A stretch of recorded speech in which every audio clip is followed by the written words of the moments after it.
último vídeo del año. Este año ha habido grandes películas, y es quizá en el que me he visto más rodeado de autorreflexiones sociales, contemporáneas y relacionadas con el miedo a aquello que queremos entender, pero que aún visualizamos de forma distante, el odio a las nuevas formas de comunicación y la muerte de la privacidad a través del individualismo supramediático.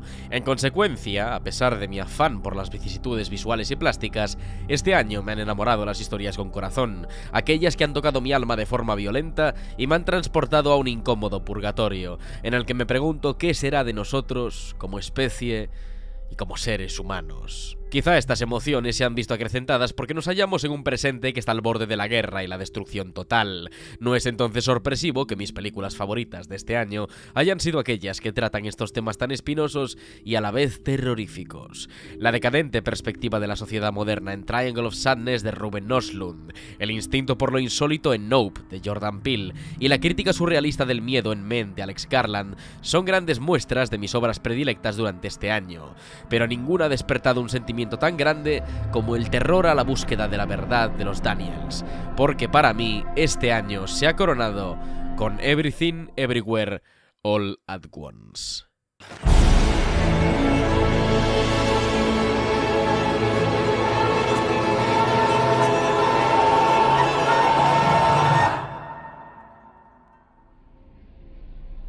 Daniel Kwan y Daniel Snyder, apodados simpáticamente como los Daniels, no eran desconocidos a mis ojos. Si bien tampoco era un voraz asiduo a sus trabajos, habían caído sobre mí algunas obras de su autoría, como Swiss Army Man o La muerte de Dick Long. Y no es que sean trabajos muy diferentes a Everything Everywhere All at Once, de hecho son bastante similares. Todas tienen esa capa de forma refrescante que cubre la cruda filosofía detrás de sus historias, más incluso cuando ambos trabajan juntos, como en Swiss Army Man, donde algo tan simple y burdo como las flatulencias de uno de los personajes o las manías de otro esconden traumas y tragedias dentro de sí mismos. Everything Everywhere All at Once es todo lo contrario, pues no busca ser críptica, es más, nos tira todo su subtexto a la cara durante toda la película, pero lo hace de forma muy inteligente, porque a pesar de tratar pulsiones freudianas, tipos de nihilismo, humanismo y agatonismo, lo adereza con un aspecto paródico. Porque sí, esta película es una parodia, una obra satírica que invade nuestros corazones cual caballo de Troya para introducirnos su particular visión de la vida, que no es más que una fórmula de lo absurdo. Pero hay mucho más tras ello, así que acomódense porque empezamos.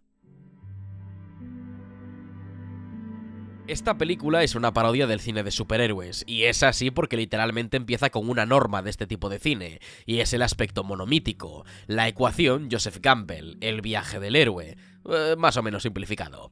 El personaje que está en el mundo ordinario recibe la llamada a la aventura a través de un mentor, rechaza esta llamada, vuelve en el momento emocionalmente climático, cruza el umbral hacia lo extraordinario, vence en su misiva y vuelve al mundo ordinario con los secretos universales o con una copa del mundo. Obviamente estoy resumiéndolo al extremo, pero en eso consiste una película de superhéroes, o el mundial que ha ganado Argentina. Esto está claro, pero al contrario que en las películas de superhéroes, donde hay un conflicto externo, un villano que representa los valores contrarios al héroe, aquí el conflicto es interno. Evelyn, nuestra protagonista, se tiene que enfrentar a su propia hija, que es el producto de su forma de criarla y de su infelicidad.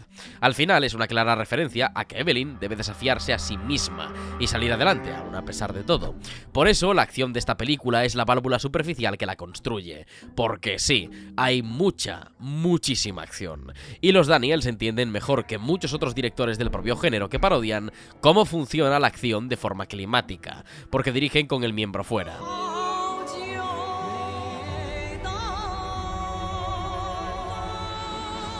Esta escena es una barbaridad.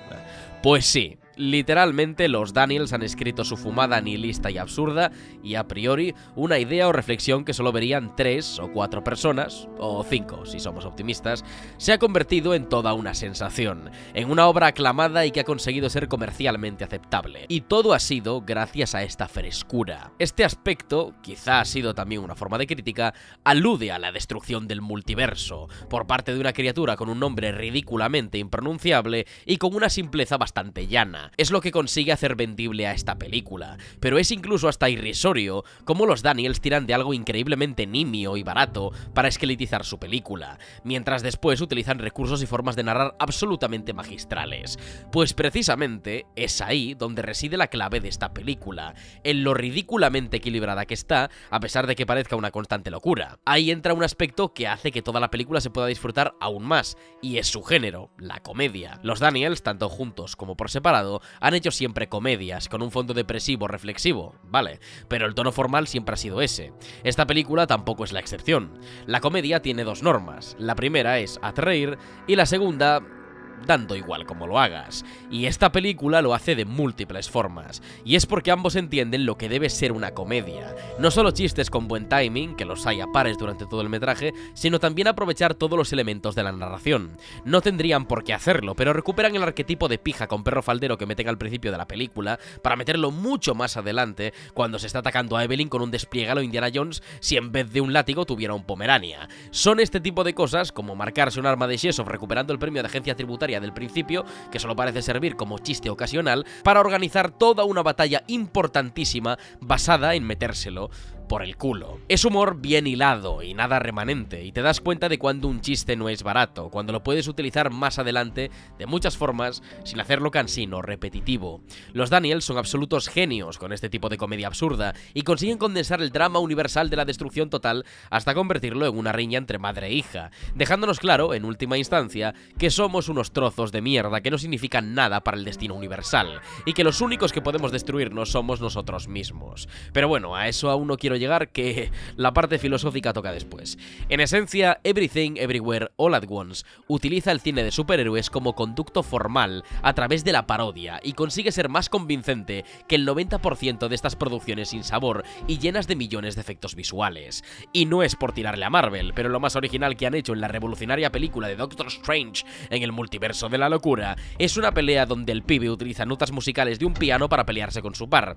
Y bueno, sí, es original, pero en este maldito trozo de diamante pulido de película, una tía se enfrenta a 3 policías, a uno lo convierte en confeti hasta petarle a la cabeza, a otro lo viste de bailarina mientras su compañero le mete tiros, y al último le hace un movimiento de lucha libre para luego darle una paliza con unos dildos enormes que ha transformado a partir de una porra.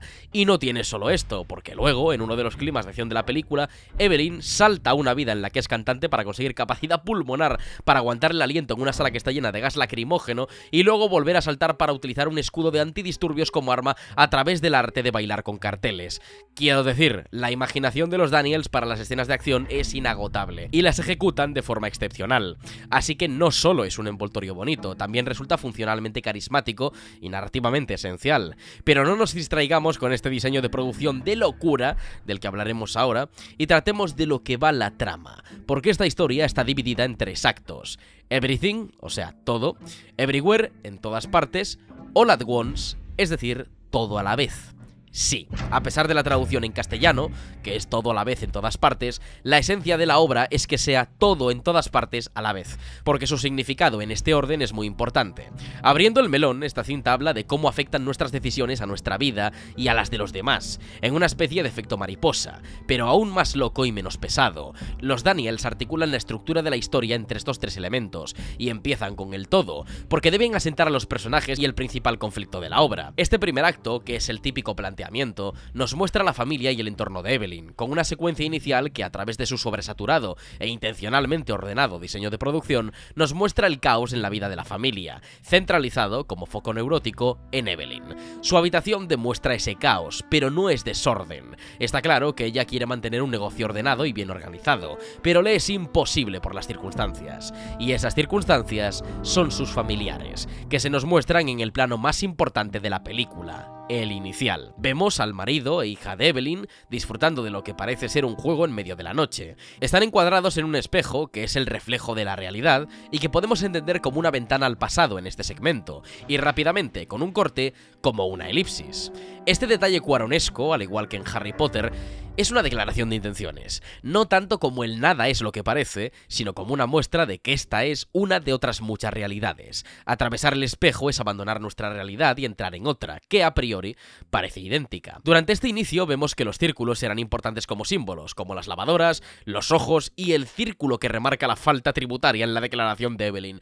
Y no es por nada, los círculos son y serán muy importantes en esta obra, porque principalmente son lo que representa dicotómicamente el principio y el fin de todo.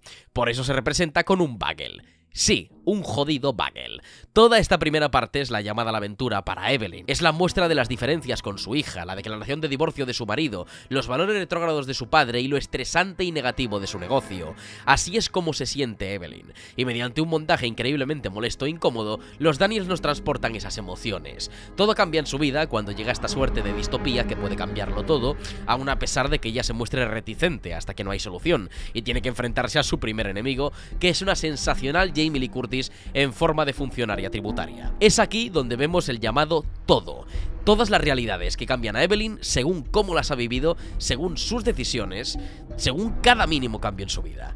Aquí es donde empieza el viaje de la película, y realmente lo que nos quieren enseñar los Daniels no es una mujer que quiera salvar al universo por su familia, sino a una persona que se haya anclada en una vida que detesta. Esta forma de mostrarnos distintas realidades no son más que tentaciones. Es Evelyn sintiéndose desdichada por no poder vivir esas vidas, que quizás serían peores, quizás se sentiría deprimida sin hijos, o quizás sería feliz por ser famosa, pero todo está ahí, y todo lo está experimentando, mientras sigue luchando para salir adelante. Aún no está ensimismada o encerrada en ellas, simplemente sigue adelante. Y es el momento en el que tiene la sobredosis, quizá de pertenecer a toda esta experiencia onírica, cuando la película nos trolea con su final falso y vemos cómo se ha quedado en un trance cruzado entre todas las realidades que está viviendo. Y entonces la película pasa al Everywhere, el segundo acto, el todas partes, que es lo que después de tanta presentación desarrolla a Evelyn y a su hija.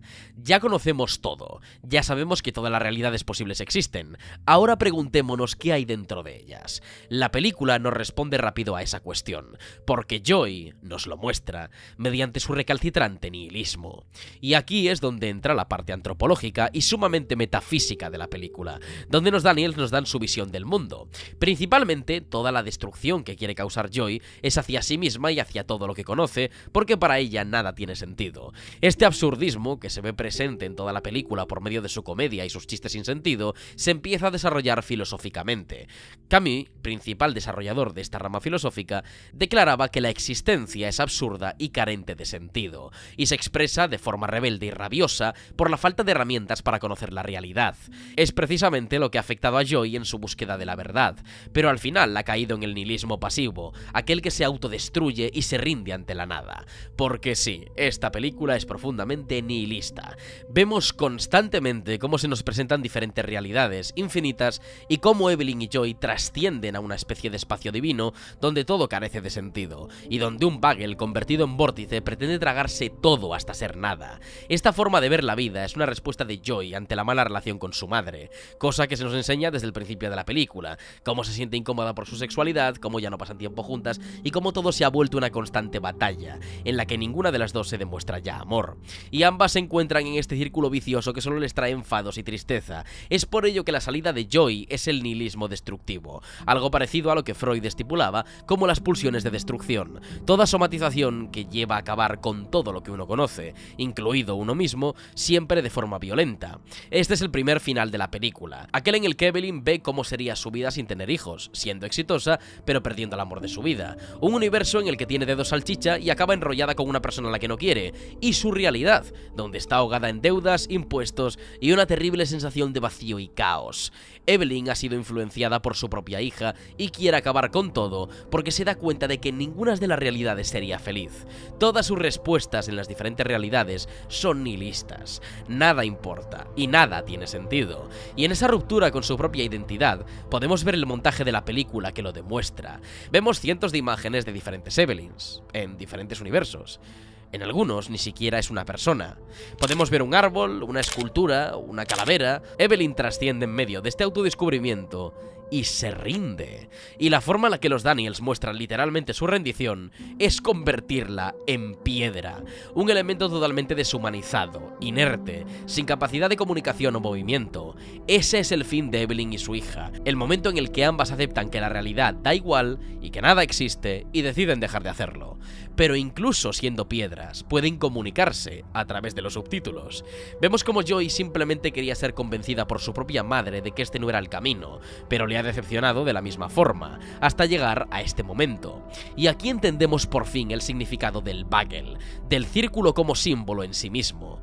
El círculo es el elemento de destrucción porque representa la eternidad de la vida. Si hay infinitos universos, con infinitas vidas y momentos, eso significa que todas las emociones son imperecederas, y para Joy eso significa que el dolor es eterno. El círculo, como forma de destrucción y vida, es el símbolo que nos enseña que la vida es una rueda, en constante movimiento, que nunca para, y que por tanto nunca dejará de insuflar oxígeno a nuestra existencia. La existencia es eterna, incluso siendo una piedra. Eso es lo que no soporta Joy, por lo que quiere destruir el universo, y ese podría ser el final, el momento en el que ambas aceptan la destrucción para ser nada, porque en un primer lugar, antes de que hubiera algo, hubo nada, y su misión es deshacer ese motor inicial.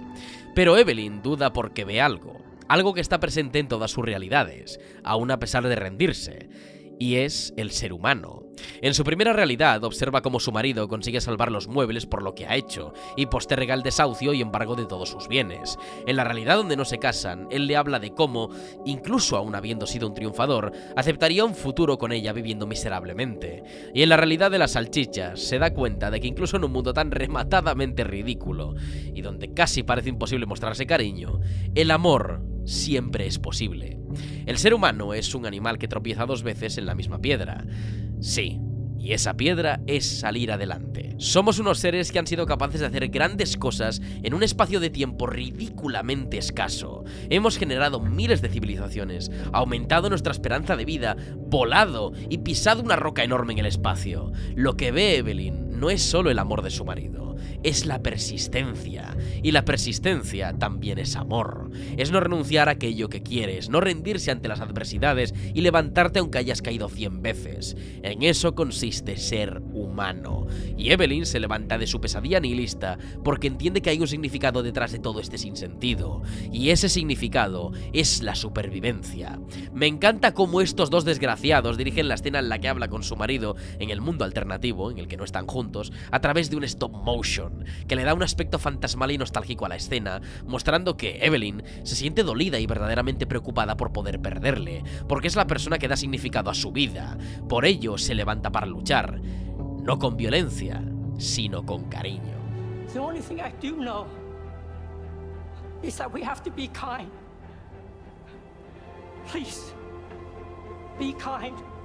No hay mejor forma de demostrar en una sola frase lo que es el humanismo. La escena definitoria que enseña la filosofía de los Daniels es la que refuta el nihilismo pasivo. Es el humanista, el filántropo. Esto es principalmente la refutación del nihilismo. Si nada es verdad, es cierto que hay una verdad, y es la nada.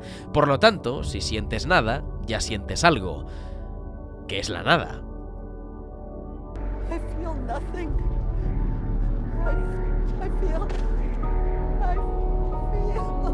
Este es el principio que abraza a Evelyn y con el cual vence a todas esas tentaciones, y con el que consigue salvar a su hija. Ella le dice esto al final. Maybe there is something out there, some new discovery that will make us feel like even small pieces of shit. Something that explains why you still went looking for me through all of this noise. Y esa es la moraleja de la película, si lo reducimos a la realidad. El amor siempre prevalece porque somos incapaces de vivir sin él, incluso en un mundo en el que somos piedras. Y así entramos al tercer acto, All at Once, todo a la vez. Es la primera vez en la que vemos a todos los personajes importantes de la historia, todos juntos, trabajando y ayudando a Evelyn. Pero no solo eso, sino que cuando ella llega a la oficina vemos como de repente vuelven todas las voces, es decir, todas las realidades a su cabeza, y ella lo acepta y asume para sí misma. Este final es la aceptación de que la vida es absurda, porque lo es. Todo lo que nos ha llevado a existir es absurdo, una casualidad, y llevamos intentando darle causalidad a todo lo que forma parte de nuestras vidas desde tiempos inmemoriales. Y eso no está mal. De hecho, joder, está bien. Los Daniels finalizan su historia mostrándonos que Evelyn, a pesar de todo, y a pesar de conocer los secretos del universo, vivirá su vida como hasta ahora, con su familia, porque para ella eso es lo importante. La existencia es absurda, pero es nuestra, y en nuestras manos está vivirla. Una reflexión que debemos recordar, y en estos tiempos que corren, más que nunca. Por eso, Everything, Everywhere, All at Once es mi película favorita de 2022.